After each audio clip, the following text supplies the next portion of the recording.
Shalom, everyone. So I've discovered this. This kind of goes in relation to my wish for Rosh Hashanah that there be um, no more anti-Semitism. I found this video, and I'm going to play it for you, and I'll just make commentary along the way. What I want to stress before I play this video is that many people have this crazy assumption that anti-Semitism is something that has to be very, very obvious. Like someone has to be a neo-Nazi skinhead in order to be an anti-Semite. But what I'm trying to get across, especially with this video, is that anti-Semitism can be extremely subtle. It doesn't have to be this, outward expression with the person who's got, tattoos of swastikas and, shaves their head. No, it doesn't have to be so obvious. And this video is just another example of some of the things that I find on YouTube as I'm just, just casually watching videos that make me sort of go, yeah, okay, anti-Semitism is alive and well today in 2012 by people who live in Western democracies. Listen. I don't believe that either cultural or biological interpretations are sufficient to explain the phenomenon of the Jews and their impact upon human history. I have no idea what that just meant. That was crazy, crazy talk. An impact that has been out of all proportion to their numbers. Concerning the Jews, I accept Abba Eban's dictum that they are neither a race nor a religion, but a people. That would be correct. Although not a monolith, the Jews, like all other peoples, have their own interests, like, say, the Scots or the Irish, and sometimes these interests will conflict with the interests of other peoples. So, let's take a look at some of these conflicting interests. It is not in the interests of white people that large-scale, non-white immigration into their society should take place. Okay, so here's the first statement. Whites, in their best interest, should not allow any foreign people, black people, especially black people, he'll say that later, into their neighborhoods, okay? Listen. If it goes on long enough, then the white man will lose control of his own societies and become subject to the will of other races. Oh, that poor white man. That poor, poor white man. Oh. But from the point of view of the Jews, such immigration can be very beneficial. He just wove all of that bigotry into now the Jews find that kind of immigration beneficial. Keep listening. To quote the writer James Herbert, who grew up in London's East End, it takes the heat off the Jews somewhat. Racial agitation in these societies is taken away from the Jews and is directed instead at the dark-skinned and hence more visible newcomers. Can you believe that? This is this is a person who I think has an irrational fear of Jews, okay, and just likes to make up these crazy theories about how anti-Semitism is less to Jews because Jews are the people at fault for putting the white man through a burden of immigration of other races. I mean, this is just ridiculous. I don't know if he knows this, but in several countries in Europe, even today, a lot of countries are saying the anti-Semitism has risen to a level in which hasn't been prior, especially it hasn't been since just prior to World War II. So your little theory there seems to be a little bit incorrect.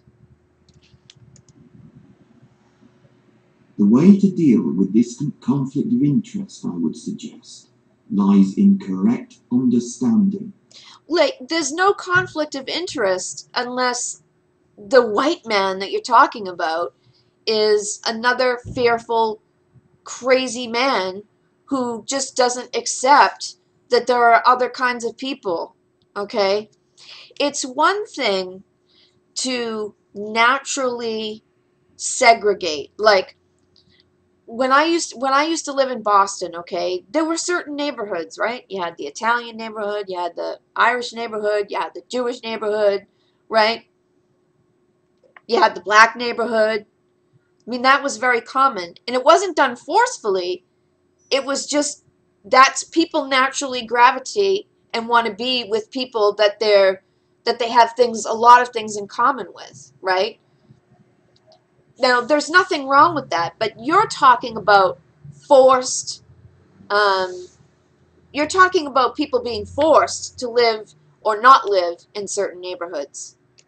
My belief is that the Jews have the right, granted them by divine providence, to move from nation to nation without let or hindrance, and to be allowed to dwell securely in whatever nations they take up residence in. If it were up to me, Oh, any society that refused to allow the Jews such free access would not be allowed to belong to the United Nations. okay, this is loopy. But the Jews must understand in return that they do not have the right to tell the original inhabitants of these societies which they move into what their immigration policies should be. Okay, wait a minute. When someone moves into a country like, there are Jews that, live here in Canada, they work, they contribute to the society, they pay taxes, they do everything that every other citizen is required to do. And yet you're saying they don't have a say, they don't have any say in what happens to that society. Only the people who originally lived there have a say in what happens to that democratic society. Okay? This is crazy. This is this is very common. This is a very common expression of anti-Semitism.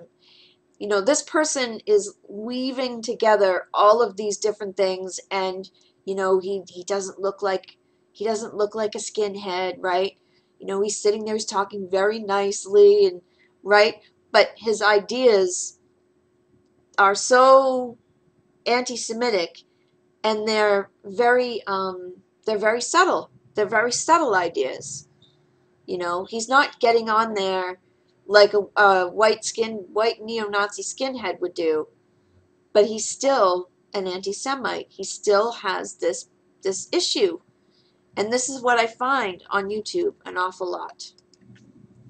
For example, Jews have no right to say to the inhabitants of Europe, the white indigenous inhabitants, that they are under any kind of obligation to let in large numbers of Asiatics or black Africans. Europe is not theirs to give away. No, hey, I already just countered this crazy nonsense that you just spewed. Or take the issue of residential segregation in the USA.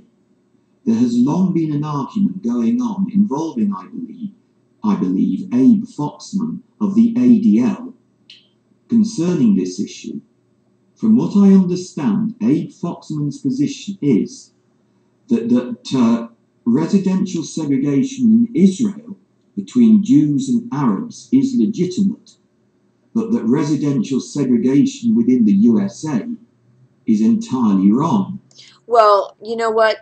You can see, and this is another tactic that anti-Semites use. They'll take one Jewish person and they'll make that person um, into the crux of the argument and make that person representative of all Jews, right?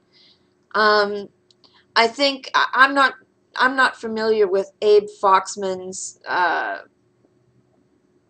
opinion on these things, but I can say that I think, like I've stated before, that this kind of residential um, segregation isn't forced. It just happens naturally. People want to live near the people that they have the most in common with.